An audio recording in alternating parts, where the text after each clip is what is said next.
15.5 বছর নির্যাতিত জাতি বহু চেষ্টা করেছে সন্ত্রাসীদেরকে, ফ্যাসিস্টদেরকে ক্ষমতা থেকে তাড়ানোর জন্য, কিন্তু আমরা শেষ সফলতা আমরা দেখতে পারিনি। আমাদের গর্বের সন্তানদের হাতে আল্লাহ সেই সফলতা দান করেছেন। আলহামদুলিল্লাহ রাব্বিল আলামিন। এই সন্তানদেরকে নিয়ে আমরা গর্বিত। আল্লাহ তাদের অভিভাবক হওয়ার জন্য আমাদেরকে সেই সৌভাগ্য দান করেছেন। আমরা আপনাদেরকে কথা দিচ্ছি, আগামীতে মুক্তি পাগল জনগণ যে দেশ দেখতে চায়, আমরা সেই দেশের দায়িত্বটা আমাদের সন্তানদের হাতে, যুব সমাজের হাতে তুলে দিতে চাই। তারা অত্যন্ত দায়িত্বশীলতার সাথে এবারকার আন্দোলন পরিচালনা করেছে। হাজার উস্কানিতে তারা মাথা গরম করে নাই। তাদের স্লোগান ছিল রক্ত গরম মাথা ঠান্ডা। তার প্রমাণ তারা দিয়েছে।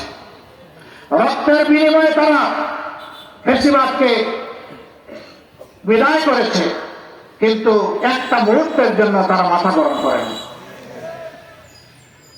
পালিয়ে যাওয়া পতিত স্বৈরাচার বলেছিল তারা শাসন ক্ষমতা থেকে বিদায় নিলে 2 দিনের ভিতরে 5 লক্ষ মানুষকে তাদের খুন করা হবে।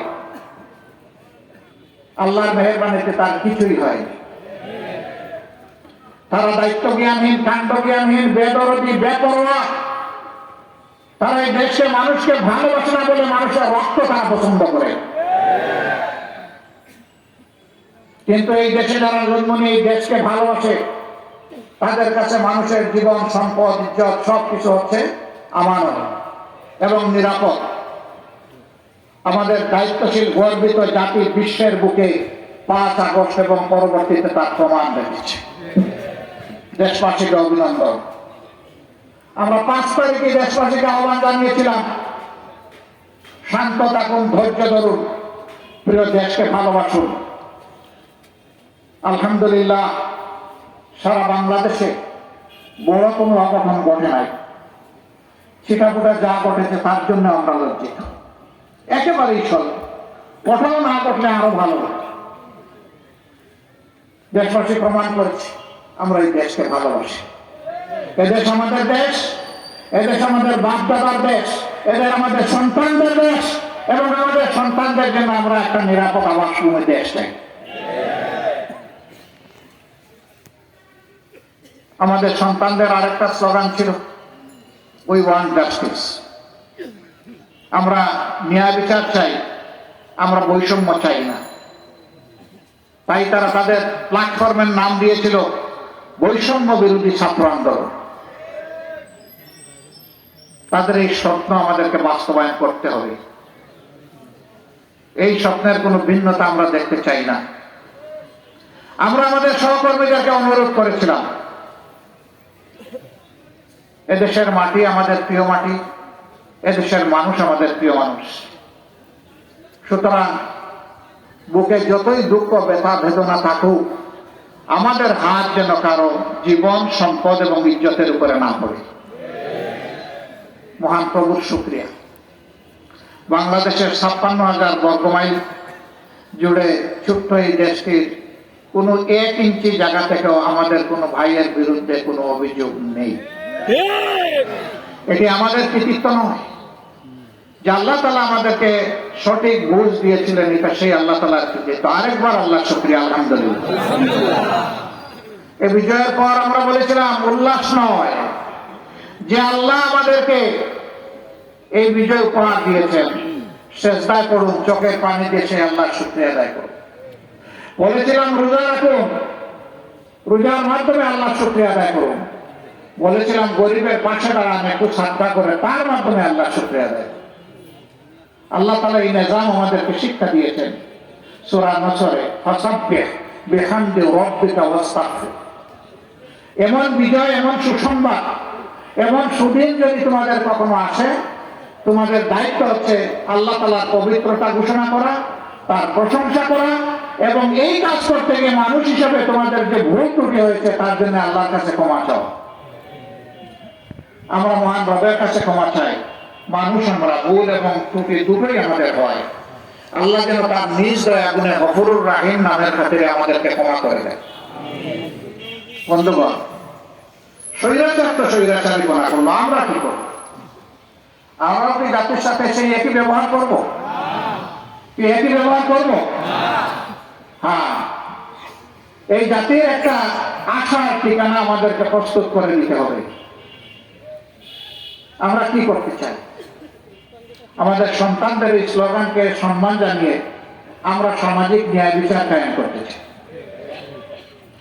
আমরা ঘুষ মুক্ত, দুর্নীতি মুক্ত একটা সমাজ করতে চাই। বাংলার জমিনে আমরা কোন চাঁদাবাজ এবং দখলদার দেখতে চাই না। আমরা দেখতে চাই আমাদের ছেলে হোক মেয়ে হোক ঘর থেকে বের হবে নিঃসংকোচে শিক্ষা নেওয়ার জন্য, আবার মা বাবার বুকে ফিরে আসবে নিঃসংকোচে স্বস্তির সাথে। আমরা এই সামাজিক নিরাপত্তা নিশ্চিত করতে চাই। আমরা চাই আমাদের মেয়েরা, বোনেরা, মায়েরা তারা ঘরে নিরাপদ থাকবেন, তারা রাস্তায় নিরাপদ থাকবেন, তারা কর্মস্থলে নিরাপদ থাকবেন, তারা মর্যাদা এবং নিরাপত্তার সাথে সমাজ গঠনে, দেশের উন্নয়নে তারা ভূমিকা রাখবেন। আমরা এমন একটি সমাজ চাই যেই সমাজে উঁচু নিচুতে বিশাল ব্যবধান থাকবে না। আজকে আপনাদের প্রিয় মানুষ, প্রিয় নেতা অধ্যাপক মিয়া গোলাম পরওয়ার তিনি বলে গেলেন এখানে অনেকগুলো মিল বন্ধ হয়ে গিয়েছে, সরকারি 26টা মিলের সবগুলো বন্ধ। এখানেও 5টা মিল ছিল বন্ধ। সেই বন্ধ মিলের কর্মকর্তারা সরকারের বেতন নিয়মিত পেলেও গরিব শ্রমিকেরা তাদের পাওনাটুকু পাচ্ছেন না। আমরা এই বৈষম্য দেখতে চাই না। সরকারের সামর্থ্য না থাকলে জনগণকে বলবে, তাহলে কর্মকর্তা যারা তারা তো সামর্থ্যবান মানুষ, তাদেরকে দিতে আমাদের কোনো আপত্তি নাই, কিন্তু আমার গরিব ভাই বোনদেরকে কেন বঞ্চিত করতে হবে? যদি উনাদেরকে দেন তাহলে এদেরকেও দিতে হবে, এবং এর জন্য তাদেরকে যেন দাঁড়ে দাঁড়ে কাঙ্গাল হয়ে কারো করুণার জন্য ঘুরতে না হয়, তাদের পাওনা যেন সম্মানের সাথে তাদের হাতে তুলে দেওয়া হয়। এখানে বিল ডাকাতিয়ার কথা বলেছেন, দীর্ঘদিনের জলাবদ্ধতা মানুষকে ভোগাচ্ছে। কৃষক মাঠে ফসল ফলাবে, তাকে মাঠটা তো তার হাতে আমার তুলে দিতে হবে। এইটা তুলে দেওয়ার দায়িত্ব হচ্ছে সরকারের। সেই মাঠে সবুজ ফসল ফলাবে আমার কৃষক। এই জন্য কৃষিতে বিপ্লব আনার জন্য অ্যাগ্রো ইন্ডাস্ট্রিতে এই দেশের সর্বোচ্চ গুরুত্ব দিতে হবে। এটি হবে গুরুত্বের 1 নম্বর খাত। কারণ এদেশে যারা মানুষ কিছু অবলম্বন করে বাঁচে তাদের শতকরা 72% হচ্ছে কৃষক অথবা কৃষক নির্ভর। কৃষিকে হত্যা করে দেশ বাঁচবে না। কৃষক বাঁচলে দেশ বাঁচবে, শ্রমিক বাঁচলে দেশ বাঁচবে। অতএব কৃষক এবং শ্রমিককে বাঁচানোর জন্য যা করা দরকার সেটা করতে হবে। আমরা এমন একটা বাংলাদেশ চাই।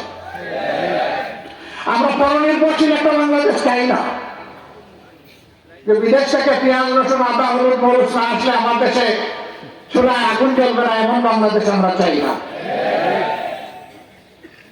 আমরা চাই আমাদের কৃষকের হাতকে কর্মীর হাতে শক্তিশালী করতে। সেই শক্তিশালী হাত দিয়ে আল্লাহ যেন জাতির প্রয়োজন পূরণের জন্য সমস্ত কিছু এখানে উৎপাদন করার ব্যাপারে আল্লাহ আসমান থেকে তিনি যেন বারাকা পাঠান, এমন একটি দেশ আমরা চাই। একজন গরিবের সন্তান জন্ম নেওয়ার পরে রাষ্ট্রের দায়িত্ব হচ্ছে জন্ম থেকে বেড়ে ওঠা পর্যন্ত তাকে গড়ে তোলা, তার অসুখ বিসুখ হলে চিকিৎসা দেওয়া, স্কুলে মাদ্রাসার সময় হলে তাকে সেখানে শিক্ষার ব্যবস্থা করে দেওয়া, তাকে তিলে তিলে যোগ্য নাগরিক হিসেবে গড়ে তোলা, সেও যাতে আগামী দিনে অবদান রাখতে পারে, সে যেন তার পরিবারের দুঃখ গুছাতে পারে এবং দেশের উন্নয়নে অবদান রাখতে পারে। কিন্তু আজকে তাদের দিকে কেউ ফিরে তাকায় না। তারা অসুখ বিসুখে পড়লে একটু